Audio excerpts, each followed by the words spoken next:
I'm John Batchelor. Gordon Chang of Forbes.com is here with me. He's traveling. He's in Toronto. And we're joined by our colleague, Cleo Paskal. She is traveling in Montreal. She's an associate fellow at Chatham House. This story is striking. Cleo's posted a piece at Huffington Post to identify what looks to be a failure of leadership at several major media organizations. One of them is the Australian Broadcasting Corporation, ABC it's called, which has a very good reputation for news and for broadcasting to the Australian people. And the other one is HBO, which is sensationally successful with miniseries, the Throne story, and we just heard from Sopranos from many years ago. But there's this new product. It's hard to believe this is real. It's called Jonah from Tonga. I'll let Cleo explain. Cleo, a very good evening to you. Jonah from Tonga. It's described as an Australian broadcasting company 6-part mockumentary. What is it? It's a 39-year-old white Australian actor pretending to be a 14-year-old Tongan descent Australian boy who's violent, sexually aggressive, disruptive in class, and it's presented as a comedy, believe it or not.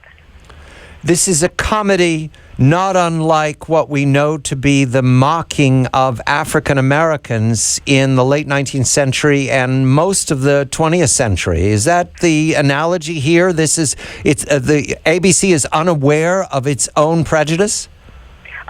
It seems to be the case. In fact, it seems to be really, really problematic. Seems to be at the establishment level this embedded prejudice against Pacific Islanders that makes them not even aware of how incredibly racist this sort of portrayal is. The boy is all of the characteristics that used to be described with African Americans in minstrel shows. You know, this kind of sexually aggressive, very violent, moronic, and the only saving grace is that they can sing and dance, so they're good use to the white audience because they can be entertaining. It's appalling. I really don't understand how it got commissioned. And it's going to be shown in America, or is it on the air now? It's scheduled to be shown on HBO in the U.S., and I think that the gentleman who made it, a man called Chris Lilly, had a relatively good reputation in comedy, and then he just basically jumped the shark. He showed his hand that what he was doing wasn't satire, wasn't comments on stereotypes, it was stereotyping. And this deep racism against Pacific Islanders has geopolitical implications in the Pacific. Right. It's driving a wedge between the West and Pacific Islanders. It's making it easier for countries like China to move in and say, look, Western countries treat you badly. We won't do this to you. Be our friend. Gordon?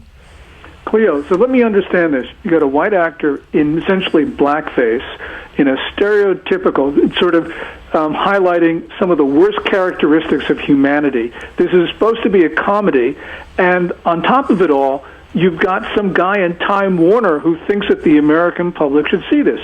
I mean, I don't understand it. Something that is deeply racist as this. I don't understand. I mean, it is. I have to say, to the credit of Australia, a lot of Australians have come out on Twitter, on Facebook, Polynesians, but also non-Polynesians, saying this isn't on. This is not how we want Australia to be represented in the world. But they haven't stopped it. You know, ABC has an editorial code of ethics, which it didn't follow. And it's sort of being slipped by under the guise of, oh, it's just comedy, lighten up, you're trying to burn books, you know, going down that route. So what it's done actually is created a very useful conversation within Australia about how Australia relates with its relatives, its in the Pacific, and its close neighbors. So hopefully something good will come of it, but currently it's just incredibly destructive.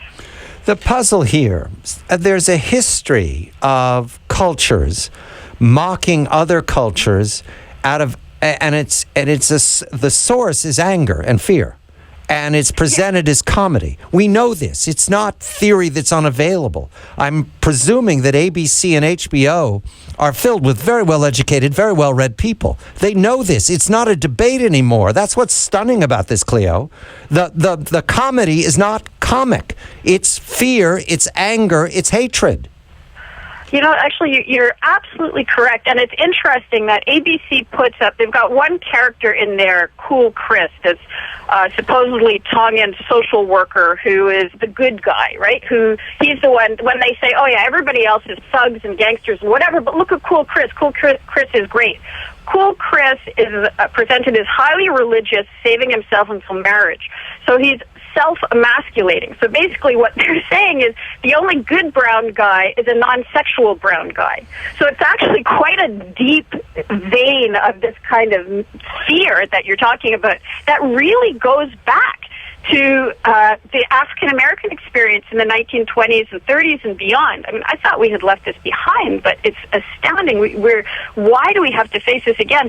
And the difference now is that, the whole world can see this for what it is. And Australia is going to have to come to terms with that fear and what it's doing to itself and to its relationship with its neighbors. Gordon, how would China take advantage of this? Well, as Cleo said, they would say that the Americans are racist, and that we're Pan-Asians and we should all stick together. This is what they do say. Now, of course, the reality is that in China, African students, African workers have a very, very bad time of it. And so, this is just ideological propaganda. But nonetheless, this is something that the Chinese have said before, and I'm sure they're going to say it again, especially when this hits the cable in the United States, because this is going to get wide distribution. Cleo, there really is a Tonga, yes? Yeah, there's a Tonga, and it's a very interesting country. It has nothing in common with the portrayal on the television show. It actually isn't a stereotype of Tongan children. It's a stereotype of badly behaved Anglo-Australian children. It has nothing to do with the sort of culture that you see in Tonga. Tonga is an independent kingdom. The King of Tonga wrote one of the first constitutions in the Asia-Pacific region in 1875, predating the Australian Constitution. It has a highly sophisticated political culture, deep relationships all over the rest of the world. And instead of kind of working with Tonga to build a stronger Pacific, this creates a really deep wedge. And it's hard to describe how hurtful this is for young Tongans in particular. They're now going to be attacked at schools. A whole new stereotype about Tongans is going to be created in the U.S. where they didn't have to deal with it before. Australia is exporting this sort of racism and creating whole new barriers that is going to make it more difficult for the U.S. and Tonga to work together. Tongans are fighting side by side with us in Afghanistan. This is a loyal friend of the U.S. Let me stop you there, Cleo. Thank you very much. Gordon Chang of Forbes.com, Cleo Paskal of the Chatham House. I'm John Batchelor.